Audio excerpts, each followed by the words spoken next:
The Aztecs were black Africans. Many Mexicans claim that blacks are stealing their history. Although some Mexicans and Euronuts assume that the only blacks found in Mexico today are descendants of African slaves, this is untrue. Many Native Americans were blacks. One of the greatest Afro-Mexican civilizations was the civilization of the Aztecs. Yes, the Aztecs. A 16th century Spanish chronicler described them as follows. The people of this land are well made, rather tall than short.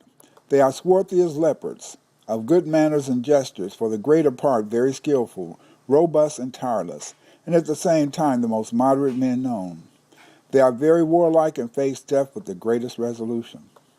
Here are pictures of the Aztecs.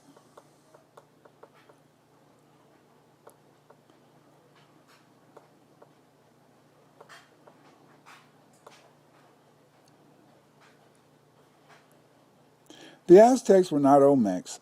They appear to be related to the Shirla and Ocos people in appearance. Note the nose.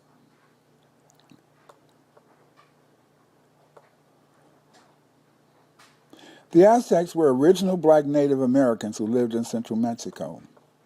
The Aztecs lived in central Mexico and founded Mexico City. The people of central Mexico have traditionally been called Chilango. The term Chilango refers to the skin color and hair texture of the black people, the Aztecs who founded Mexico City. Nahua people call the Aztec Chilenco due to their dark brown-red complexions in comparison to the native Indian Americans.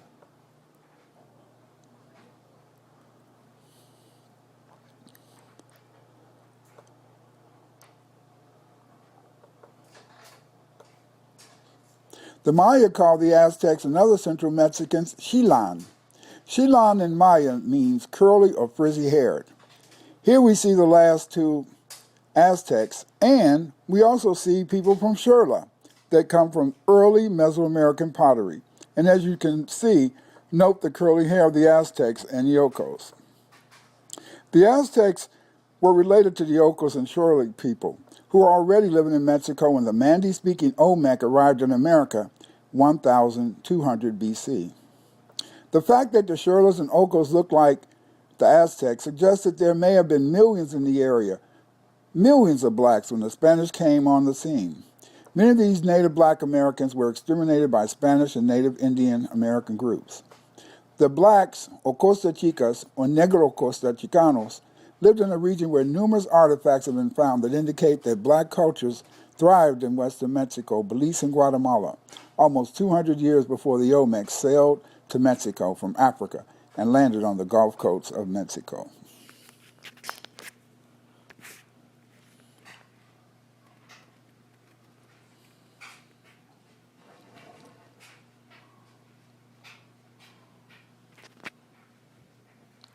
In Belize, around 2400 BC, we see evidence of agriculture. The iconography of this people depicts Africoids, and at Zapapa, in 1358 BC, astronomer priests invented the first American calendar. Yes, the first American calendar. In addition to numerous sculptures of blacks dating to the 2nd millennium BC, we also find that there were early blacks at La Vinta, Chiapas, Teotihuacan, and Tlatelolco. The earliest culture founded by blacks in the Pacific Coast region was the Mocaya tradition.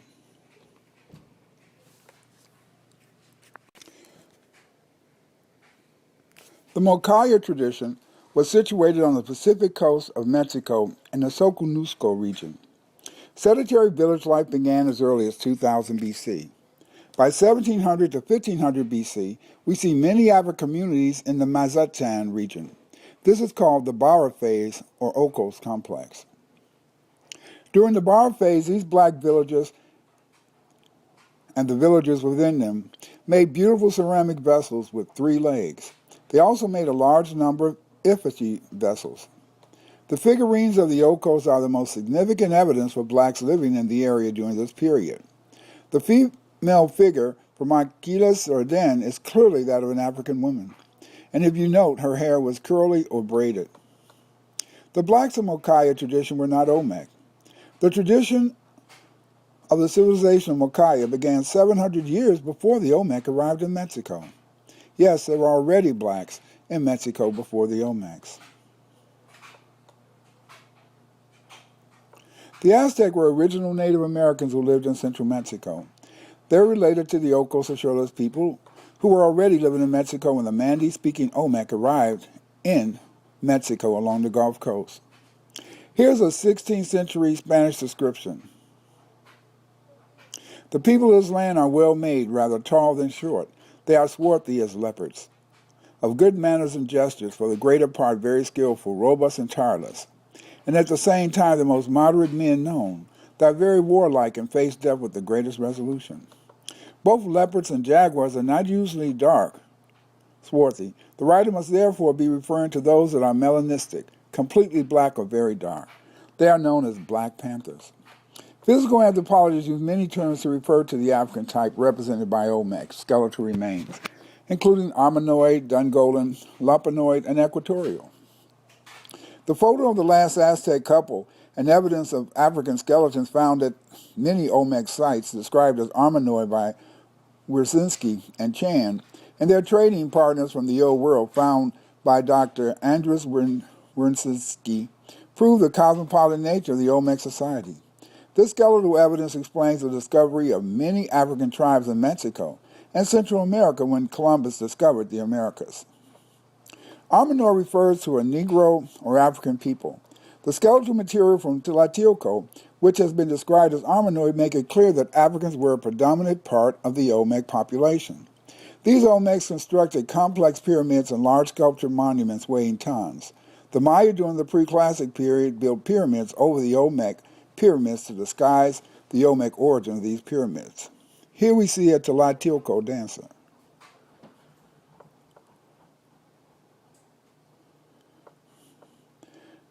The last Aztecs were these two couples. As you can see, they were Negroid and had very frizzy or curly hair, just like the hair that other Aztecs are described as having. Here we see, in a sense, a Tlatelolco Armenoid. Note the noses of this Aztec couple, how they agree firmly with the early people of Mexico. Big nose or Armenoid features of the black Mexicans probably go back to the Cholos and Ochos. Here's a picture of an Ochos female. Note the nose. Here we see the Aztec. Again, we see the frizzy hair and the distinctive nose that was common to the Ocos and Cholos, the ancient peoples of Mexico. The Aztecs were the original black natives who lived in central Mexico.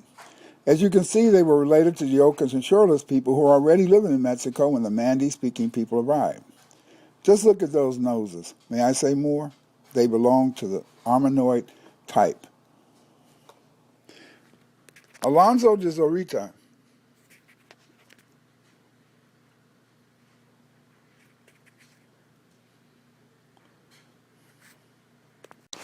Alonso de Zorita wrote of the Mexicans, "These people are by nature very long-suffering, and nothing will excite or anger them.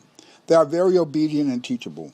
The more noble they are, the more humility they display.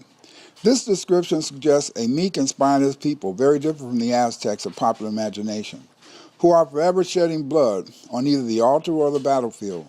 The contradiction, however, is more apparent than real. On the one hand, the Mexicans show what Perry has called a very high degree of social docility, the willing submergence of the individual in the personality of the tribe. But against this must be said a streak of personal individualism with a tendency towards violence and extremism. In the military state, like Tenochtitlan, physical bravery was taken for granted, and death in battle was something to look forward to.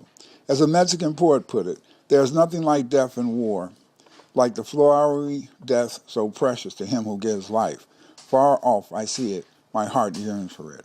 Here we see an altar of an Aztec rain god, Tlaloc, who was uncovered in front of an Aztec main temple, the Templo Mayor, near Mexico City's central Zocalo Square.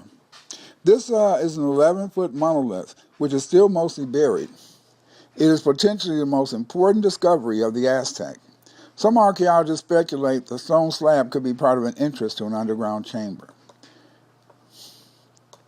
The Aztec Empire encompassed much of modern-day central Mexico. It reached its height about 500 years ago. The Aztecs were a deeply religious people, as testified by the altar we just looked at of the Aztec god Tlaloc. The Aztec, in a sense, at Templo de Maro, was a great pyramid where many Aztecs came to worship. Spanish conquistadors destroyed the temple when they razed the city in 1521. Mexico City is built on top of the ruins of Tenochtitlan. The temple was first excavated in 1978 after electricity workers found a giant carving of an Aztec goddess at the site. Remains of the lower portions of the temple complex buried underneath the city have since been unearthed. Here we can see numerous pictures of the various Aztecs and the way of life of the Aztecs. You can note their distinctive Africoid features, and you can note the fact, in a sense, that these people specialized in many of the arts.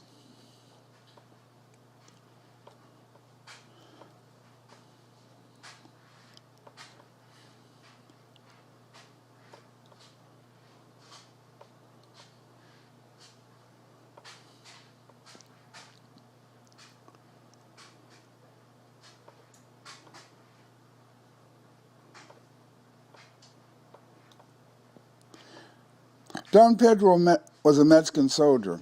Don Pedro, what he did is he left us many writings on these various Aztec people. Here we see other figures of the Aztecs that have been discovered by archaeologists over the years.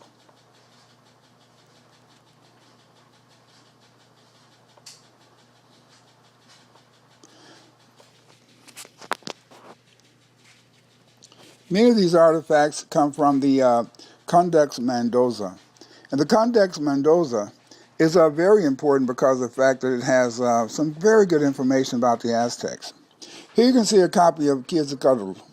And this Quetzalcoatl was from the Codex Telleriano. And as you can see, this Quetzalcoatl is not depicted as a European, as many Europeans like to claim. You can clearly see his Negroid features.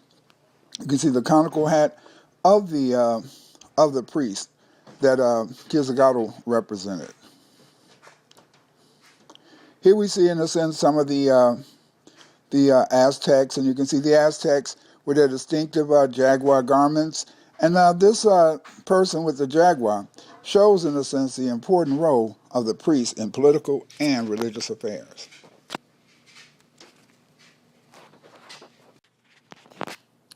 Native Indian Americans have been very jealous of the Aztecs and other blacks.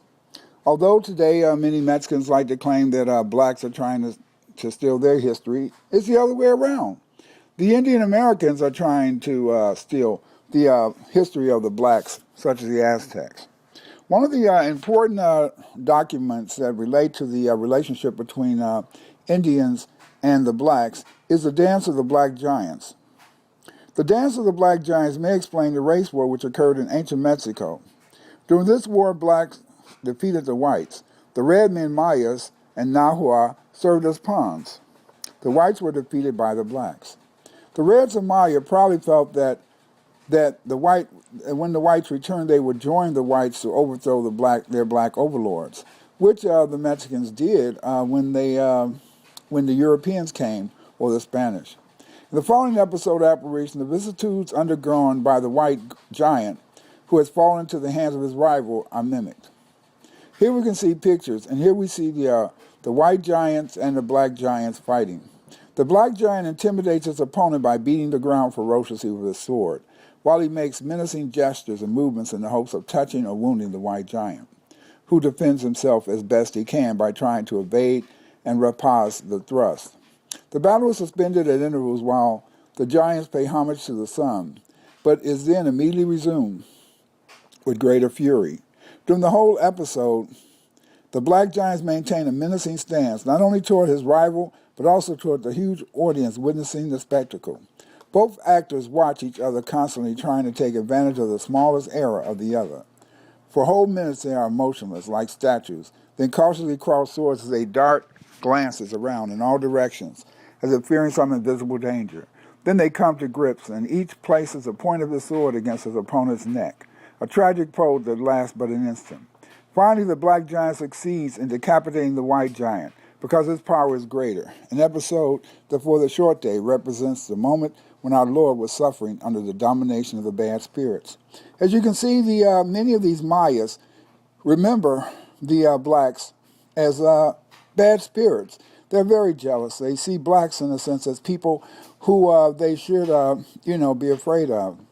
In fact, when you look at this scene where the black giant has beheaded the white giant, it in fact reproduced a contest that took place in Chibalba between Vukun Hunaupu and Vukun Kameng, which are former parishes. The head of the vanquished giant is hung in a tree, but is transformed into a guacal, or calabash. To all appearances, the development of the drama contains excessive details, but in reality they are profoundly revealing of the native mentality and the thematic unity of the work, which is as much Quiche as it is Shorte. Worth mentioning as well is the initial phase when the antagonists scrutinize each other's face before they fight, a mute scene which the Popova explains to us in the interest of obligation of the combatants to make themselves known to each other by their features. Ancient Mesoamerican art also shows the same thing. This piece shows blacks wearing the skin of flayed, light-skinned people. The other piece shows light-skinned people in servitude or being sacrificial victims of the blacks.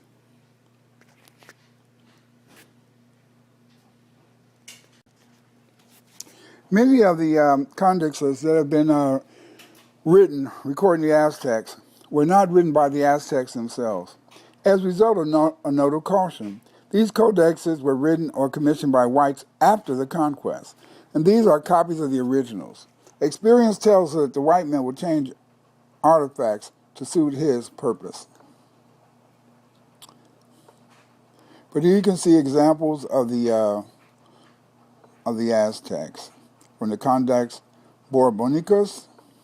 But a very interesting codex is this whole codex about the invasion of whites. Here you can see whites that are being captured on shore. These whites seem to be captured and in the boats being covered by blacks. This scene of whites trying to enter the black lands is recorded on the Temple of Warriors at Chichen Itza. Here we can see some blacks in the Temple of Warriors at Chichen Itza sacrificing one of the black people who appears to have landed in central Mexico to attack the blacks. As you can see, he was light-skinned, and they also record the light hair. So these people may have been some sort of white explorers who happened to reach Mexico in ancient times.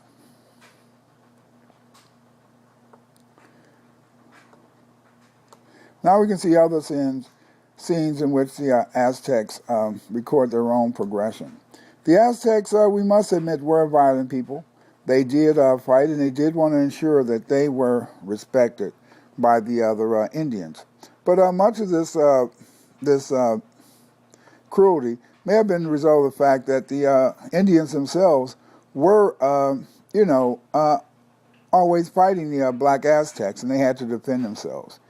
Well, we see later the Spanish came, and when the Spanish came, and you can see the Spanish as they attacked the Indians. You can see the dogs eating the Indians, or they're pounding them up and they're massacring. So it was a terrible event. We see that the Spanish did not in any way try to be mild. When they conquered the Aztecs, they killed as many as they could. They tortured them, they hung them, they flayed them. They were quite violent people. They even burned them, as you can see in these pictures. Overall, though, the Aztecs were a great people. We can see the last Aztecs, and here's a picture of one of the Aztecs themselves. Again, you note the nose of this person and also the hair. The artifactual evidence does seem to strongly suggest that the conquest of the Americas came about because of a race war.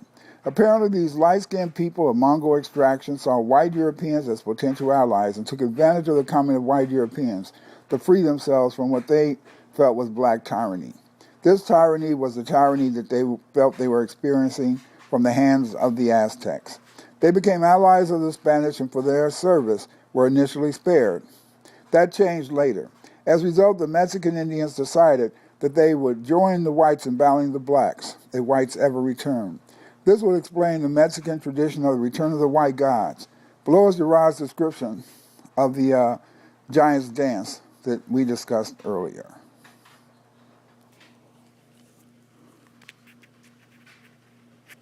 The blacks and whites, they fought. The blacks took the head of the white giant. The Aztecs remained in control until the Spanish returned.